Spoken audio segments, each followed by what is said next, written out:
Hi friends, വിഷ്ണുശാലിനിയുടെ പുതിയ എപ്പിസോഡില് ശ്യാമ വിചാരിക്കാണ് എനിക്ക് ഈ ജീവിതം വേണ്ട, ഞാൻ ഈ ജീവിതം അവസാനിപ്പിക്കാൻ പോവാണ്. സത്യങ്ങൾ അറിഞ്ഞാൽ പിന്നെ സത്യമ്മ എന്നെ ഇവിടെ നിർത്തില്ല. രോഹിത്തിനെ എന്നെ ഉൾക്കൊള്ളാനും കഴിയില്ല. എല്ലാവരെയും ചതിച്ചെനിക്ക് പിന്നെ സ്ഥാനം ഈ വീടിന് പുറത്തായിരിക്കും. അതിലും ഭേദം മരണമാണ്. എന്റെ മരണം കൊണ്ടൊരു ജീവിതം കിട്ടുന്നത് ഒരു കുടുംബത്തിനാണ്, എന്റെ കുഞ്ഞേച്ചിയുടെ കുടുംബം. എനിക്കത് മതി. എന്റെ ആത്മാവിന് മോക്ഷം കിട്ടാൻ ഈ ഒരു നന്മ മാത്രം മതി എന്നൊക്കെ വിചാരിച്ച് അവിടെ കിടക്കുന്ന വിഷ്ണുവിനെ നോക്കിയതിനു ശേഷം ശ്യാമ അകത്തേക്ക് പോവാണ് കരഞ്ഞുകൊണ്ട്. ശേഷം ഒരു കത്ത് എഴുതാണേ. കുറെ നേരം കരഞ്ഞിട്ട് എഴുതാൻ തുടങ്ങുന്നത്, ഈ കത്ത് ഞാൻ എഴുതുന്നത് ഈ കുടുംബത്തിനാണ്. ഈ കത്ത് വായിക്കാം. ഇത്രയും നാൾ ഞാൻ മറച്ചു വെച്ച വലിയൊരു സത്യം ഞാൻ ഇവിടെ അറിയിക്കുകയാണ്.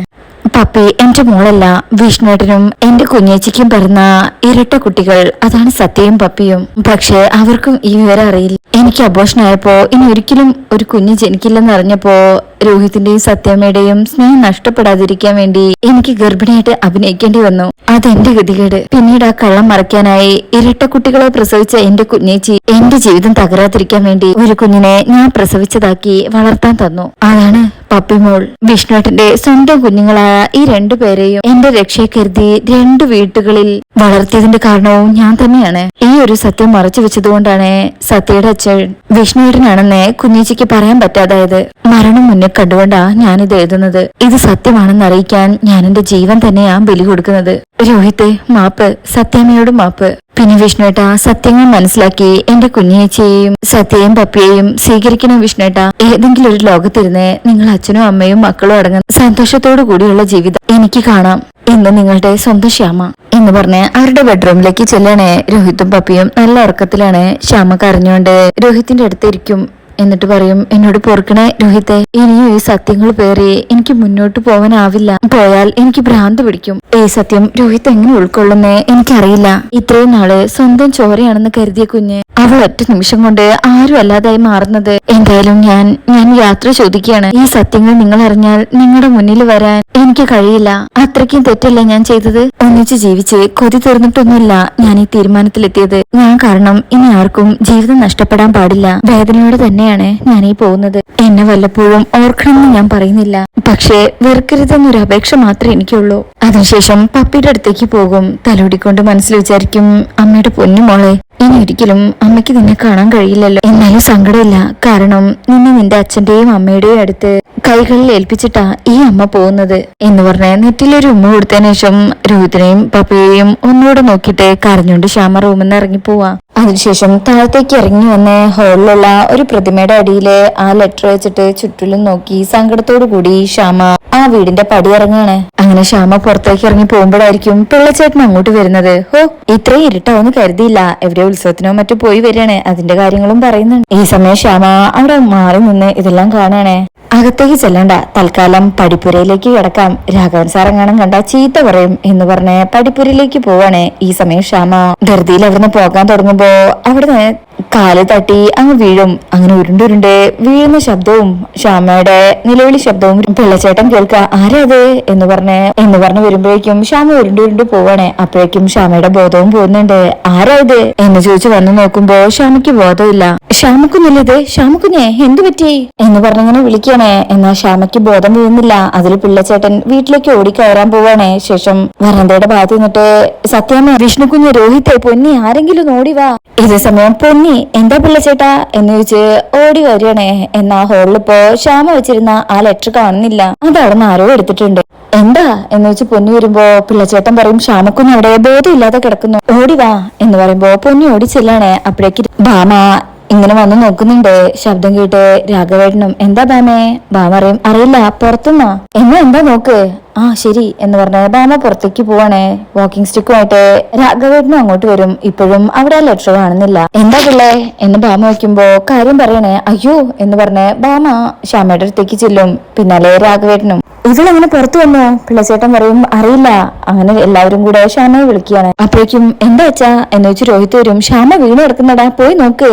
അതില് ശ്യാമ എന്ന് വിളിച്ചുകൊണ്ട് രോഹിത് ഓടിച്ചില്ലാണ്. എന്ത് പറ്റി സത്യമ്മ? ഇതെന്ത് ഇവളിവിടെ എന്തു പറ്റിയതാ? ഭാമറി എടാ നീ ഒന്ന് പിടിച്ചേ, നമുക്ക് അകത്തോട്ട് കൊണ്ടുപോവാ. അങ്ങനെ എല്ലാരും കൂടെ ശ്യാമയെ അത്തേക്ക് കൊണ്ടുപോവാ. ഇതേ സമയം വിഷ്ണു ആണെങ്കിൽ ബോധമില്ലാതെ ഉറങ്ങാണല്ലോ, ഒന്നും അറിയുന്നില്ല. എന്നാ ലെറ്റർ ആണെങ്കിൽ അവിടെ കാണുന്നില്ല. അത് ആരാണ് എടുത്തതെന്ന് ഒരു ഐഡിയ ഇല്ല. അങ്ങനെ ശ്യാമയെ എല്ലാവരും കൂടെ ഹോളിൽ കൊണ്ടുവന്ന് കിടത്തുക. ഭാമ വേഗം വെള്ളമൊക്കെ കുടയുന്നുണ്ട്. ശ്യാമേ കണ്ണു തുറക്കേ എന്ന് പറഞ്ഞ് വെള്ളം കുടയാ. ശ്യാമ പതുക്കെ കണ്ണു തുറക്കുമ്പോ ഭാമയാണ് കാണുന്നത്. മോളെ എന്നൊക്കെ ഇങ്ങനെ ഭാമ വിളിക്കുന്നുണ്ട്. ശ്യാമ കണ്ണു തുറന്നതും വേഗം ആ ലെറ്റർ ആണ് നോക്കുന്നത്. എന്നാ അതവിടെ കാണാതാവുമ്പോ ശ്യാമ ഞെട്ടിപ്പോവാ. ശ്യാമ ഞെട്ടി നിന്നിട്ടിരിക്കും, ആകെ പേടിച്ച് ചുറ്റിലും നോക്കണേ. ഭാമയ്ക്കും എന്താ മോളെ നീ ഇങ്ങനെ പുറത്തെത്തിയത്? അപ്പോഴും ശ്യാമ പേടിച്ചിട്ട് ചുറ്റിലും ഇങ്ങനെ നോക്കണേ. ഇത് കാണുമ്പോ എല്ലാവരും പേടിക്കുന്നുണ്ട്. മോളെ അകത്ത് കിടന്ന് നീ ഇങ്ങനെ പുറത്തെത്തിയെന്ന് ഞാൻ ചോദിക്കുന്നത്. സത്യം എനിക്കറിയില്ല. അപ്പോഴേക്ക് പൊന്നി വെള്ളം കൊണ്ടുവരുന്നുണ്ട്. ശ്യാമ ആകെ പേടിച്ചാ നിൽക്കുന്നത്, കാരണം ലെറ്റർ കാണുന്നില്ലല്ലോ. രാഘവേട്ടനും ചോദിക്കും എന്താ മോളെ എന്ത് പറ്റി? ശ്യാമ പറയും അച്ഛൻ എനിക്കൊന്നും അറിയില്ല എന്ന് പറഞ്ഞ ശ്യാമ അവിടെ ഇരുന്നങ്ങ് പൊട്ടിക്കറിയും. ഇത് കാണുമ്പോ ആർക്കും ഒന്നും മനസ്സിലാവുന്നില്ല. എന്താ ഇവൾക്ക് പറ്റിയത്? എന്താ ഇവളിങ്ങനെ? ശ്യാമയാണെങ്കിൽ ആ വെച്ചെടുത്ത് ലെറ്റർ കാണാത്ത ആ ഒരു പേടിയിലും കൂടിയാണ് കരഞ്ഞുകൊണ്ടിരിക്കുന്നത്. രാഘവേട്ടൻ ചോദിക്കും എന്താ ഇവൾക്ക് പറ്റിയത്? ശ്യാമക്കുഞ്ഞ് പുറത്തേക്ക് ഓടുന്നത് കണ്ടോ, പെട്ടെന്ന് വീണോ, അതോടെ ബോധവും പോയി എന്ന് പിള്ളച്ചേട്ടൻ പറയും. ഭാമയും സ്വപ്നം വല്ലതും കണ്ട് എഴുന്നേറ്റ് പോയതായിരിക്കും. അതിൽ ശ്യാമ ഭാമയുടെ കാല് തൊട്ടിട്ട് കാല് പിടിച്ചോണ്ട് പറയും സത്യമേ എന്നോട് ക്ഷമിക്കണേ എന്ന് പറഞ്ഞിങ്ങനെ പൊട്ടിക്കറിയും. മോളെ നീ സമാധാനപ്പെടേ എന്ന് ഭാമയും രാഘവേട്ടനും പറയുന്നുണ്ട്. കരയണ്ട, കഴിഞ്ഞില്ലേ മോളെ, കരയണ്ട, ഇനി സങ്കടപ്പെട്ടിട്ട് എന്താ കാര്യം? അപ്പോഴും ശ്യാമ കൈ പിടിച്ച് സത്യമേന്ന് വിളിച്ച് പൊട്ടിക്കറിയണേ. രോഹിത് ഇങ്ങനെ നോക്കി നിൽക്കുന്നേ ഉള്ളൂ.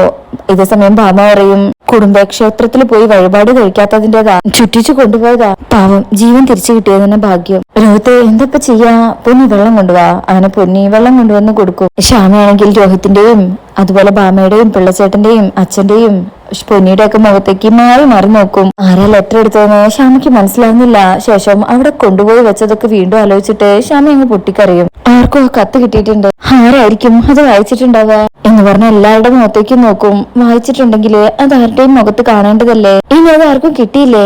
പിന്നെ ആ കത്ത് എവിടെ പോയി? വിഷ്ണു ആണെങ്കിൽ ബോധമില്ലാതെ കിടക്കുകയാണല്ലോ. ശ്യാമ ഇങ്ങനെ കരയുമ്പോ ഭാമ അറിയും മോളെ നീ കരയണ്ട, നിന്നെ ആരും ഒന്നും പറഞ്ഞില്ലല്ലോ. രോഹിത്തെ നീ ശ്യാമയെ റൂമിലേക്ക് കൊണ്ടുപോ, ഇവളിപ്പോഴും ആ ഷോക്കൊന്നും മാറിയിട്ടില്ല. രോഹിത്ത് അനങ്ങുന്നില്ല. പൊന്നിയുടെ കയ്യിന്ന് ദാ വെള്ളം കുടിച്ചോന്ന് പറയുമ്പോഴേക്കും പിടിച്ചു വാങ്ങിച്ച് അതെല്ലാം കൂടെ വേഗത്തിൽ ഇങ്ങനെ ധൃതിയിൽ കുടിക്കുന്നൊക്കെ കാണുമ്പോ എല്ലാവർക്കും ആകെ ഒരു ഭയം. ശ്യാമന്റെ എങ്ങനെ ചെയ്യുന്നതെന്ന്. കുഞ്ഞു എഴുന്നേൽക്കെ, നീ റൂമിലേക്ക് എത്തിക്കാം എന്ന് പറഞ്ഞ പൊന്നിയും അതുപോലെ ഭാമയും പിടിച്ച് എഴുന്നേൽപ്പിക്കുക. അപ്പോൾ ശ്യാമ പൊട്ടിക്കറിഞ്ഞോണ്ട് സത്യമേ എന്നോട് ക്ഷമിക്കണം എന്ന് പറഞ്ഞ് കൈ പിടിക്കുക. മോളെ ഒന്നുമില്ലടി, ആരും ഒന്നും പറഞ്ഞില്ലല്ലോ. ഷോ ഇവളാകെ പേടിച്ചിട്ടുണ്ടല്ലോ. അപ്പോഴേക്ക് ശ്യാമ ഭാമയെ കെട്ടിപ്പിടിക്കണേ. ശ്യാമ ചേർത്ത് പിടിച്ച് ആശ്വസിപ്പിക്കുക. രോഹിത്ത് ഇങ്ങനെ നോക്കുന്നുണ്ട്, ഇനി രോഹിത്തിനാണോ കത്ത് കിട്ടിയെന്ന് അറിയില്ല. അങ്ങനെ ഭാമ പറയും പൊന്നിയുടെ ശ്യാമ അകത്ത് കൊണ്ടുപോയി കിടത്താം. അങ്ങനെ പൊന്നി അവിടുന്ന് കൊണ്ടുപോകും. രോഹിത്ത് അതൊക്കെ നോക്കി നിൽക്കുക. ഭാമ പറയും ഞാൻ പറയുമ്പോൾ നിങ്ങൾക്ക് എല്ലാവർക്കും ഒരു കളി തമാശയാ. കുടുംബക്ഷേത്രത്തിലെ ചടങ്ങുകളെല്ലാം മുടങ്ങി കിടക്കുക, എത്രയും വേഗം വഴിപാടുകൾ നടത്തണം. അവർക്കൊരു കുറവ് വന്നാല് അവരത് കാണിച്ചു തരുന്നത് ഇതുപോലുള്ള കാര്യങ്ങളിലൂടെയാ. എന്തായാലും വലിയ ആപത്തുകളൊന്നും സംഭവിച്ചില്ലല്ലോ. പക്ഷെ ഇനിയും ചെയ്യേണ്ടത് ചെയ്തില്ലെങ്കിൽ ഇവിടെ വലിയത് എന്തെങ്കിലും സംഭവിക്കൂ. എന്നാലും ആ ലെറ്റർ ആരാ എടുത്തത്? ഒരു ഐഡിയ ഇല്ല. അവിടെ വിഷ്ണുവും അതുപോലെ പപ്പയും നല്ല ഉറക്കത്തില്ല. ശ്യാമയാണെങ്കിൽ കരഞ്ഞുകൊണ്ടാണ് നടക്കാൻ പറ്റുന്നില്ല, മുട്ടുതെറ്റി വീണതുകൊണ്ട്. കരഞ്ഞു കരഞ്ഞ് അകത്തേക്ക് ചെല്ലാണ്. ആരോ ഒരാള് അവിടെ ആ സത്യം അറിഞ്ഞിട്ടുണ്ടല്ലോ. പൊന്നിക്കും എന്താ മുന്നേ എന്താ ഉണ്ടായത്? ചേച്ചി എനിക്ക് എന്ന് പറഞ്ഞ് പൊന്നിയെ കെട്ടിപ്പിടിച്ചങ്ങ് കെട്ടിപ്പിടിച്ച് നിൽക്കുന്നതും പപ്പിയെ ഇങ്ങനെ കാണിച്ചുകൊണ്ട് ഈ ഭാഗം കഴിയണേ. ഇനി പപ്പി മോൾക്കാണോ കിട്ടിയതെന്ന് അറിയില്ല. എന്തായാലും രോഹിത്തിനോ പപ്പിക്കോ ആണ് ഈ ലെറ്റർ കിട്ടിയിട്ടുള്ളത് എന്നാണ് ഒരു സംശയം. അപ്പൊ അത് ആർക്കാ കിട്ടിയതെന്നും എങ്ങനെയാണ് ഇനിയുള്ള കാര്യങ്ങളെന്നൊക്കെ നമുക്ക് അടുത്ത ഭാഗത്ത് അറിയാം. ഇന്നത്തെ റിവ്യൂ ഇഷ്ടപ്പെട്ടിട്ടുണ്ടെങ്കിൽ ചാനൽ എല്ലാവരും ഒന്ന് ലൈക്ക് ചെയ്ത് സബ്സ്ക്രൈബ് ചെയ്ത് സപ്പോർട്ട് ചെയ്തേക്കണേ. താങ്ക്